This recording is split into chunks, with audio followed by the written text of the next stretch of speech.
Bien, cette vidéo que je vous propose s'inscrit dans une série de vidéos qui veulent mettre en perspective, en parallèle, deux grands penseurs, un dans le domaine de la philosophie et un dans le domaine de la psychanalyse, pour trouver en quelques minutes, ça c'est un peu le but, en quelques minutes, très rapidement, de trouver le point en commun, le point essentiel entre ces deux penseurs. Alors, cette vidéo vous propose maintenant un parallèle entre Nietzsche, dans le domaine de la philosophie, penseur très connu, et Freud, le père de la psychanalyse, donc dans le domaine de la psychanalyse. Ah, quel est le point en commun, le point essentiel entre ces deux penseurs? Eh bien, c'est la démarche de connaissance. La démarche, le point, si on veut, subjectif envers la connaissance, envers le connaître. Que ce soit dans la production culturelle, que ce soit la production d'une personne singulière que vous allez rencontrer, que vous rencontrez tous les jours. Alors, c'est surtout sur ce qui se dit. Le point doit capturer un peu notre attention. Eh bien, habituellement dans la philosophie, c'était sur ce qui se dit qu'on allait donner une valeur de vérité ou de fausseté. C'est vrai, c'est faux, est-ce que cette proposition elle est vraie ou fausse?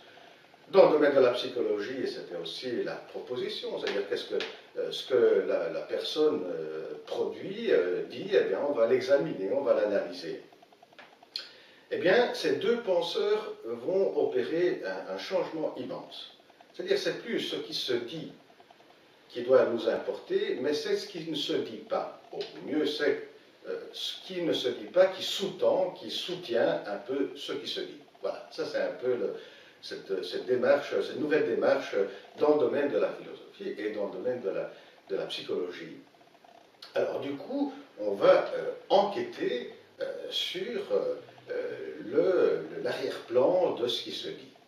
Faisons un tout bête exemple, c'est un exemple banal qui risque de banaliser un petit peu, mais vous allez voir, c'est quand même parlant.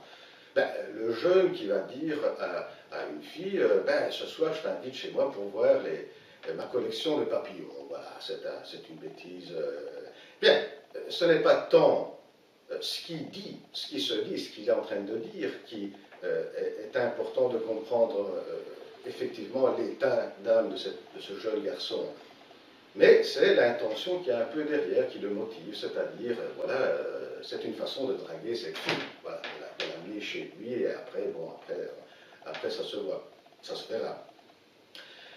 Eh bien, là, on voit bien comment l'accent se met pas tellement sur ce qui se dit, ce qu'il est en train de dire, ce qu'il le dit, mais ce qu'il y a un peu derrière. Et Nietzsche, par exemple, a écrit une citation assez connue, je vais l'expliquer sans la citer mot à mot. Bien, si quelqu'un est là tout le temps à faire des compliments, il est avide de compliments envers les autres, il dit, tu as bien fait ça, tu as bien fait ça, bien, tu as bien fait ça, et bien derrière, il y a, si on veut, une autre intention, c'est celle de recevoir en retour des compliments de l'autre, de la part de l'autre.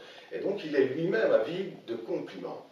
En psychanalyse, on dirait que c'est une projection. Ça, c'est un peu ce que Freud amène comme concept. Eh bien voilà, c'est la démarche de connaissance qui est diverse, qui est différente, et ce qui amène ces deux grands penseurs. Le mot, si on veut, le concept de la notion qui résume bien cela dans la pensée de Nietzsche, c'est la généalogie. C'est l'enquête de la genèse d'une production culturelle. Par exemple, il a fait la généalogie du bien et du mal, notamment avec le christianisme. Dans le domaine de la psychanalyse, c'est l'inconscient. Alors, dans la démarche psychanalytique, ce qui est très important à dire, c'est que cette connexion entre ce qui se dit et ce qui ne se dit pas, n'est pas stable.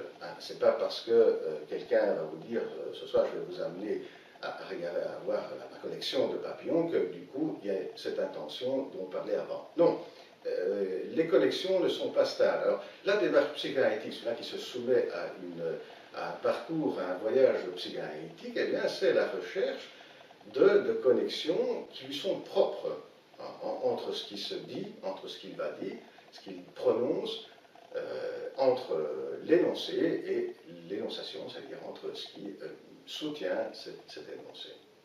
Bien voilà, à la prochaine vidéo. Au revoir.